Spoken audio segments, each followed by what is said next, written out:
Hi everyone, Sherry Dunlevy, your Inspirationista. And for the first time, I'm going to talk to you about a subject that was actually by request. Yes, someone wrote into me and asked me if I would talk about this particular subject and how I might instruct someone on this or advice that I might have for someone about this particular issue. And that is the topic of worry. How many times, and especially for those of you who are moms, and me included, always think it's our job to worry.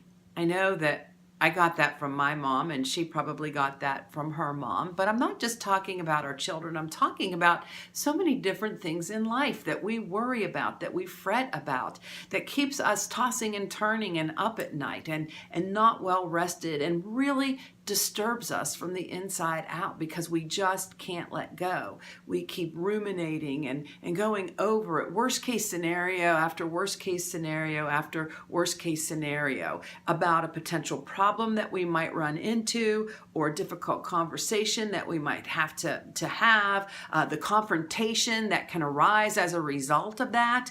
And here is the thing that I can say about worry. You're wasting your time.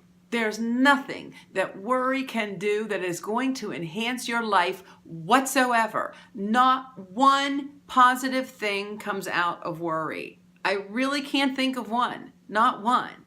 And yet we keep doing it as if it shows our love or something for our children if we worry endlessly about them going on their first trip to the beach or taking the car out for the first time or going away to college, which is what was, oh my gosh, gut-wrenching for me 4 years ago.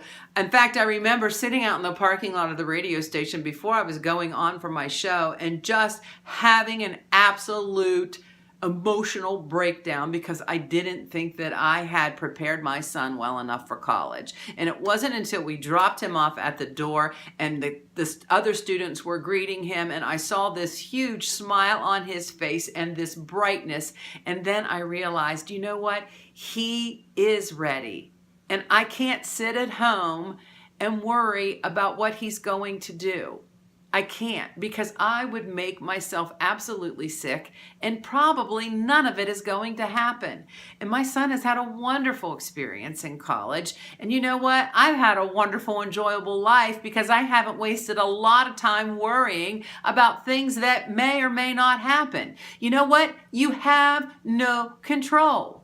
You have no control over those things whatsoever. I know it sounds very easy for me to say, just let go and let God. It is not easy to give up worry, but it is highly recommended for me that you do. And you can start with little things and start charting those things that keep you up at night.